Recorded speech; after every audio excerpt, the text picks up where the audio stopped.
이중섭 화가의 위작, 아까 이야기한 일본에 있는 그 아들이죠. 이제 이태성 씨인데요. 그분이 고인의 그 유작이라고 하면서 작품을 내놓게 돼요. 또 이제 한국에 있던 이제 김용수 씨라는 분이 사실 나는 그 이중섭 작가의 그림을 뭐 1000점 이상 가지고 있다. 결론은 몽땅 다 위작이라는 거예요. 여러분이 아는 화가는 거의 대부분 다 위작 시비가 있었다고 보시면 돼요.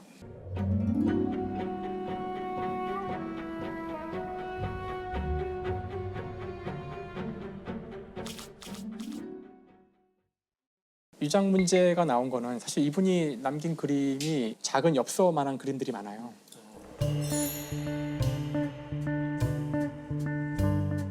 여러 가지 이유가 있었을 텐데 이제 혼란스러운 시기이기도 했고 그림을 그릴 수 있는 그 도구를 살 수 있는 돈도 없었고. 담배값에도 그리지 않았어. 맞아요. 그게 사실 유명해졌죠. 나중에 그 담배 은박지에다 그림 그린 것도 그게 이제 미국 모마라고 전시되기도 하고.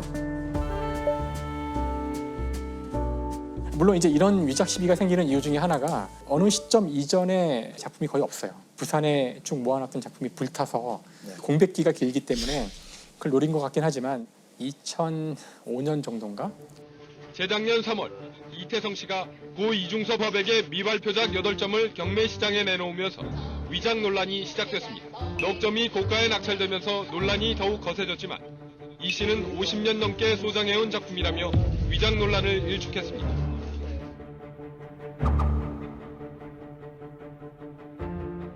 그때 팔린 작품들이 문제가 돼요. 전문가들이 보더니 이거 위작인 것 같다.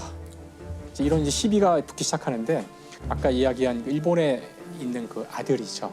이제 이태성 씨인데요. 그분이 고인의 그 유작이라고 하면서 작품을 내놓게 돼요. 8점인가 9점인가를 내놔서 일부를 팔고 뭐 그걸 현금화하고 그렇게 되는데 그 즈음에 또 이제 한국에 있던 이제 김용수 씨라는 분이 사실 나는 이중섭 작가의 그림을 뭐 1000점 이상 가지고 있다. 1000점 이상 가지고 있다. 그러니까 당시로서는 이제 깜짝 놀랄 일인데, 근데 물론 이중섭 작가만이 아니라 박수근 화백도 이제 굉장히 유명하신 분인데 합쳐서 뭐 2000점이 넘는 작품을 갖고 있다고 이제 이걸 이제 얘기하는 거예요. 그러니까 사람들이 이거는 뭐 아니지 않을까? 막 이제 굉장히 큰 논란이 이걸 가지고 뭐 전시회를 하겠다. 그래서 이제 일부 작품들을 가지고 조사에 들어갔고요. 당시 전문가들 판단으로는 이건 위작이다. 거기 제출한 뭐 50여 점, 60여 점인가를 해봤더니 다 위작이다. 근데 오히려 이제 그 두 사람은 무슨 소리냐, 위작 아니다. 그래서 이 전문가를 고소하고 명예훼손 걸고 이렇게 해서 이제 사건이 돼가는 거예요. 이 사건이 커지자 검찰에서는 압수수색에 들어갔고 작품들을 다 조사를 맡겼고 당시 이제 뭐 현대미술관이나 이런 데 다 맡겼고요. 결론은 몽땅 다 위작이라는 거예요. 근데 그때 이제 근거로 들었던 것 중에 하나가 일단은 너무 작품 수가 많고 이렇게 많을 리가 없다. 남아있는 것보다 훨씬 많고 사용된 그 물감을 보니까 펄이라는 물감을 사용했는데 그 물감은 그 당시에 존재하지 않았던 그게 이제 검출되는 바람에 그러니까요. 이거는 그 뭐 당시에 쓸 수 없는 거다. 뭐 다음에 그 남아있는 작품들을 보면은 똑같은 거를 똑같이 베낀 것 같은 그림도 많고.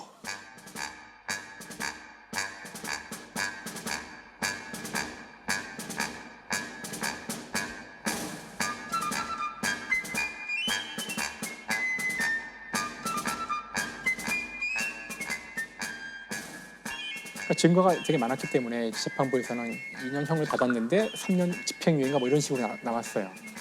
물론 이제 본인이 만든 건 아니기 때문에 재판부 입장에서도 이제 이런 종류의 판결이 처음일 테니까. 그때 그런 권리 개념이 없었겠죠. 그런 걸 그 이중섭 그 작가의 가장 그 중요한 모티브 중에 하나였을까? 중요한 주제 가운데 하나가 가족이에요, 가족. 그래서 그 그림에는 그 두 아들과 그 아내에 대한 사랑이 넘치는 이제 그림. 그 사람들은 자기들은 위작 아니라고 주장을 어려운 지금. 그렇죠. 네. 이제 미술품은 굉장히 비싸잖아요. 3천억에 산 게 물론 말이나 될까 하지만 3,500억에 팔 수 있다면 사는 거예요. 이걸 베낄 수만 있다면 큰 돈을 벌 수 있고. 그렇죠. 그래서 사실 그 유작이라는 범죄는 이제 역사 속에서 사실 굉장히 자주 있었거든요. 판정할 수 있는 사람도 많지도 않고. 그러니까 여러분이 아는 화가는 거의 대부분 다 위작 시비가 있었다고 보시면 돼요. 실제로 이 위작 때문에 재판이 되었던 남아있는 가장 오래된 기록, 그게 1506년까지로 가더라고요. 16세기. 그러니까 그전에도 많이 있었겠지만 이제 재판까지 간 건 아니고 느낌이 그때 무슨 그림 누구 그림일까요? 알프레드 뒤러라는 화가가 있어요. 뒤러.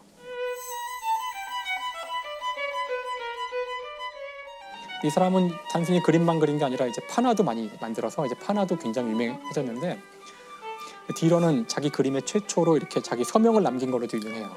그 이전까지는 화가들이 서명을 남기지 않았다고 하는데 이 사람은 자기 서명을 남겼고요.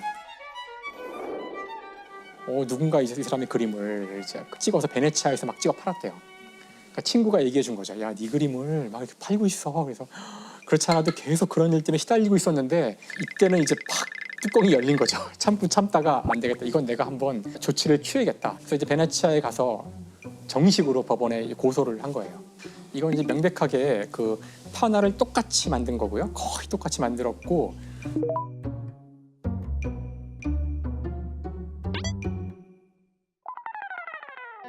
그 재판부의 판단은 그 디러 씨 당신의 그림이 너무 뛰어나기 때문에 그런 마음이 생길 만큼 멋진 그림을 그린 거 아니냐. 자랑스러워해야 된다.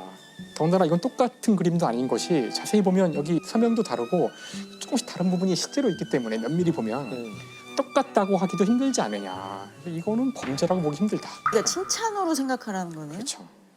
위로했네 위로 근데 그냥. 재판관이 할 말은 좀 아닌 것 같은데. 그런 식으로 하면 저는 재판 진짜 쉽게 할 것 같은데.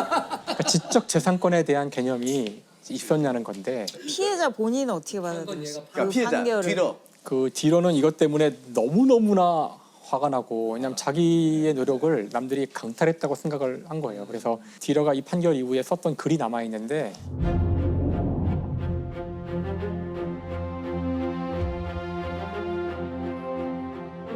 근데 우리가 지금은 되게 쉽게 그건 당연히 지적 재산권이고 보호받아야 한다고 생각하겠지만 그게 그런 좋은 그림을 베껴서 뭐 팔 수도 있는 거지 이런 판단을 당시 재판부가 맞아요. 했다는 거죠. 요번에 한 다큐멘터리 봤는데 새롭게 마크 로스코의 모르던 작품이 하나 발견됐다. 라고 해서 어떤 사람이 갖고 온 거예요. 근데 대가의 모르던 작품이 쭉 나온 거잖아요. 지금은 사망한. 이 사람들이 보니까 그림을 가지고 온 사람의 클라이언트 히스토리를 보더군요. 그러니까 그걸 다 추적하더라고요. 이 사람이 그래서 어떻게 했었고. 그러니까 처음에 이것이 숨겨진 어떤 작품이라고 딱 내놓는 순간 그거 어디서 구했어? 그렇죠. 어디서 샀어? 네. 그러면 여기서 샀어? 그러면 가서 이제 그거 어디서 구했어? 그래서 오늘 이런 말을 듣다 보면 많은 분들이 그러면 지금 우리가 아는 그림도 다 유작 아니야? 이럴 수도 있겠지만 그렇지 않은 거라고 하더라고요. 상당히 많이 이제 체킹이 된 것들이고요. 웬만한 것들은 다 엑스레이나 그것들 보면은 다 잡힌다고 하더라고요. 그래서 생각보다 이 시장이 이렇게 허름하지만 하지 않다는 거, 탄탄한 근거가 있다는 걸 말씀드리고 싶고요. 끝으로는 뭐 전체는 부분의 합이 아니다 이런 말이 있잖아요. 사실 미술품이 물감과 캔버스의 합이 아니잖아요. 어떤 작가의 어떤 노력과 글이 만들어진 시점부터 지금까지의 이 시간 역사가 다 들어있는 것이기 때문에 겉으로 보기엔 비슷해 보일지라도 실제 작가가 실제 노력으로 만들어진 것에 많은 의미를 두는 것이 의미가 있고 그것과 유작을 가리는 것도 중요한 의미가 있지 않나 이런 생각을 해보게 되는 것 같아요. 이것은 우리 주변의 이야기입니다.